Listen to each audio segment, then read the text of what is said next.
All right, here we go, heading right on into your Friday afternoon now. Again, hopefully your Friday is going well. Hopefully you're staying cool. It's going to be another hot one out there as we go through this afternoon. But again, the good news is heading into our all-important North Texas weekend, we still have a strong cold front on the way. But before we get to that, we are going to have at least two opportunities of severe weather, one today, one tomorrow. And then, well, even as we head into next week, still tracking this opportunity of a heavy rain event in the area. So over the next 5 days, we've got a very active pattern of North Texas weather.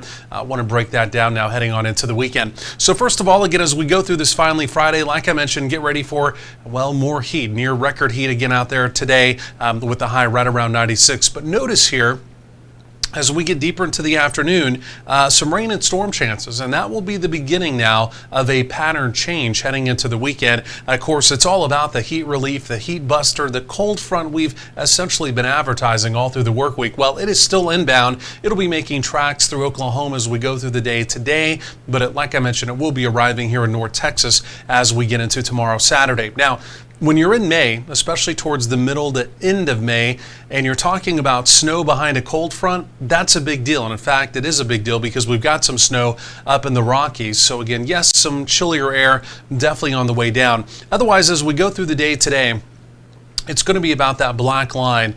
You see it out in West Texas. Now, that will eventually be working its way into our western counties. That's the dry line. We've really been talking about the dry line a lot this week as well. The dry line really hasn't gotten going at all as we've gone through the work week, but things will be different today. The reason why, we've got an upper level storm system. You can almost see that little donut hole there just south of El Paso. That's going to come riding up over that dry line.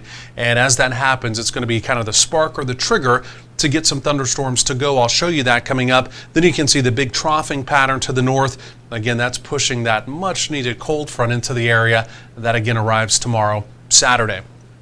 So here's what the model does. I want to time this out. I want to time out, number one, the opportunity of rain and storms late this afternoon near the dry line. You can see right now, at least, the model kind of advertising some activity in our far northern, northwestern counties.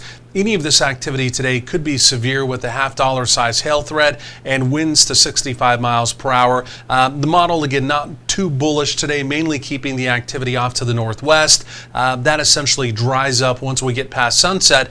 But then as the front arrives tomorrow, this will be from the middle parts of the afternoon into tomorrow evening. Look what happens here.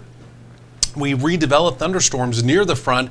Any of these storms developing near the metroplex, you can see that, could also be severe with a half-dollar size hail threat and a wind to 65 mile per hour threat as well. So again, as you're making weekend plans, again, we've got graduation, so much stuff going on this time of year. Again, even for tomorrow, Saturday, do stay weather alert as we go through the day. You can see as the front continues to push to the south and to the southeast as we head into tomorrow evening, we'll essentially morph that into a line of storms that will continue pushing down into parts of central Texas and also East Texas as well. Now, I want to do this. I'm just going to do this on the fly because we just got a new run of the model in, and I want to go and take a look at this for late this afternoon and this evening.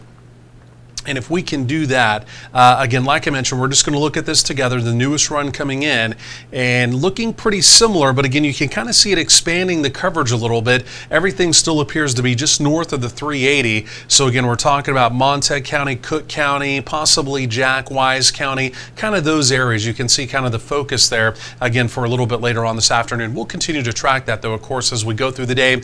Opportunity of severe weather, like I mentioned, a half-dollar size hail, winds up to 65 miles per hour being the primary concern. And then also for tomorrow, it's a similar story as that front moves from northwest to southeast throughout the day.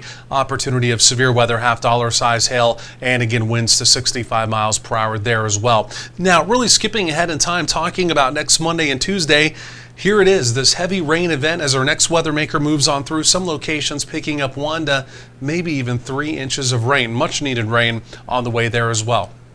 So otherwise, highs today in the mid-90s. There's that more probable opportunity of rain and storms off to the northwest. Overnight lows down into the 70s. Again, we'll begin to trim back the temperatures tomorrow as that front begins to arrive. Only 89 for your Saturday. Again, an opportunity of rain and storms. Look at your Sunday, though. Highs only in the 70s with heavier rain building in Monday into Tuesday. We're tracking it all. More coming up.